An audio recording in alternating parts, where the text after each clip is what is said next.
नमस्कार. माय commerce lab या YouTube चॅनलमध्ये आपल्या सर्वांचं स्वागत आहे.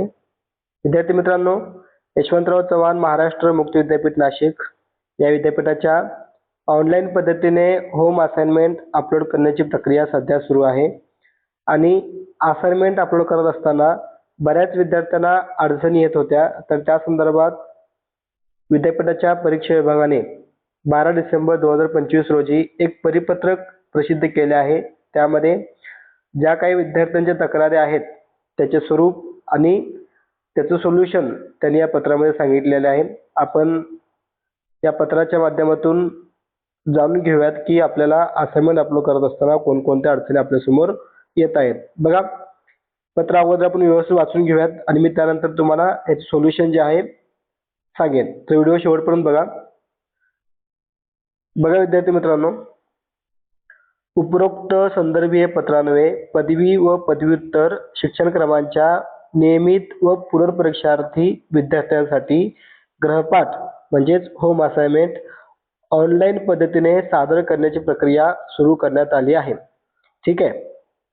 विद्यार्थी दिलेल्या सूचनानुसार गृहपाठ ऑनलाईन पद्धतीने यशस्वीपणे अपलोड करत आहेत. तथापि काही विद्यार्थ्यांकडून गृहपाठ अपलोड न होण्याबाबत हेल्पलाईन क्रमांकावर दूरध्वनी तसेच ईमेलद्वारे तक्रारी प्राप्त होत आहेत. प्राप्त तक्रारींची पडताळणी केल्यानंतर खालील त्रुटी निदर्शनास आल्या आहेत. बघा, अनेक विद्यार्थ्यांनी विद्यापीठाला मेलद्वारे, टेलिफोनद्वारे, हेल्पलाईन नंबरला फोन करून आपली तक्रार या ठिकाणी मांडलेली आहेत. तर त्याच अनुषंगाने सर्व तक्रारींची पडताळणी करून विद्यापीठाने 2 अतिशय महत्त्वाचे सोल्युशन सांगितलेले आहेत. बघा, त्यामध्ये काय करायचं आपल्याला. पहिला आहे याच्यामध्ये उत्तर पुस्तिका प्रिंट करताना QR कोड अपूर्ण किंवा अस्पष्ट दिसणे. बघा, खूप साऱ्या विद्यार्थ्यांना QR कोडचा प्रॉब्लेम येत आहे. तर त्यासाठी विद्यार्थ्यांनी ज्या काही तक्रारी मांडलेल्या आहेत तर त्या अनुषंगानं विद्यापीठानं एक सोल्युशन सांगितलेलं आहे. बघा, विद्यार्थ्याने विषयनिहाय उत्तर पुस्तिका डाउनलोड करावी व प्रिंट करताना फिट टू पेज न करता ओरिजिनल साईज निवडून प्रिंट घ्यावी, ज्यामुळे QR कोड स्पष्ट व पूर्ण दिसेल. बघा, हे महत्त्वाचं आहे. ज्यावेळेस आपण उत्तर पुस्तिकाचं जेव्हा आपण प्रिंट काढणार आहे आन्सर शीटचं, त्यावेळेस डिफॉल्ट जे काही ओरिजिनल साईज असणार आहे पेजेसची, तर त्या पद्धतीने आपण ते प्रिंट काढून घ्यावे. म्हणजेच काय, फिट टू पेज करायचं नाहीये. ते पुढे मी सांगेन तुम्हाला एक्झाम्पलच्या माध्यमातून. ठीक आहे. तर बघा, अशा पद्धतीने फिट टू पेज न करता डायरेक्ट ओरिजिनल जी साईज आहे ती साईज निवडून या ठिकाणी प्रिंट काढून घेण्यात यावी.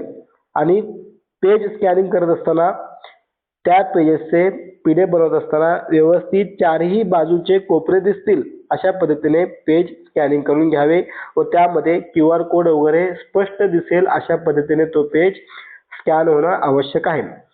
त्यानंतर पुढे बघा, आणखी एक सोल्युशन सांगितलेलं आहे. त्यामध्ये PDF फाईलची साईज 20 MB पेक्षा जास्त असणे. खूप साऱ्या विद्यार्थ्यांचं फाईल अपलोड होत नाहीये. त्याचं आणखी एक कारण त्यांनी सांगितलेलं आहे की जी फाईल आहे ती 20 MB पेक्षा जास्त असणे. विद्यापीठाच्या नियमानुसार 20 MBच्या आत ती फाईल असणं आवश्यक आहे. अगदी 1 MB चालेल, 2 MB चालेल, 3 चालेल, अशा पद्धतीनं एकूण 20 MB पर्यंत फाईल या ठिकाणी अपलोड होऊ शकतं. 20 MB पेक्षा जास्त असेल तर ती फाईल या ठिकाणी अपलोड होणार नाहीये. ठीक आहे. बघा, विद्यार्थ्याने संबंधित विषयाच्या गृहपाठ उत्तर पुस्तिकेची PDF फाईलची साईज 20 MBच्या आत ठेवणे आवश्यक आहे. तर विद्यार्थी मित्रांनो, अशा पद्धतीने हे 2 जे महत्त्वाचे सोल्युशन आहेत ते आपल्याला या ठिकाणी सांगण्यात आलेले आहेत.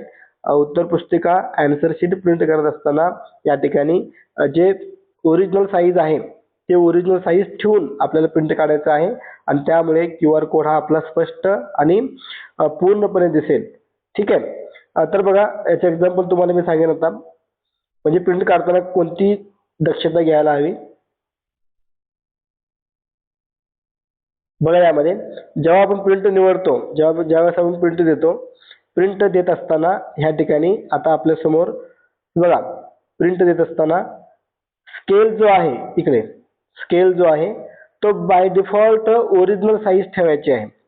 डिफॉल्ट म्हणजेच ओरिजिनल साईज. ठीक आहे. या ठिकाणी बघा fit to printable area, fit to paper आणि कस्टम हे आपल्याला ऑप्शन या ठिकाणी दिसतात. तर यातलं कोणतंही ऑप्शन आपल्याला निवडायचं नाहीये.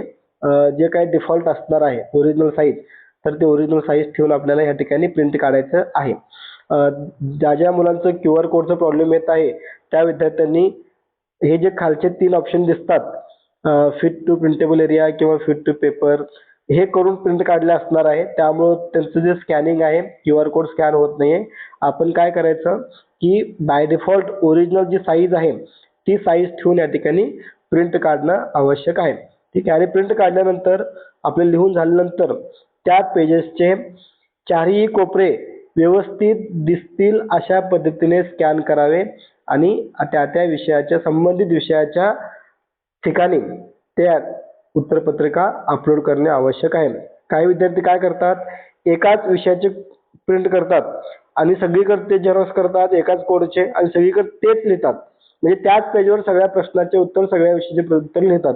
तर असं करू नका. असंही केल्यामुळं आपले जे उत्तरपुस्तिका आहेत ते या ठिकाणी अपलोड होणार नाहीये. त्यामुळे तुम्हाला आणखी प्रॉब्लेम येऊ शकतं.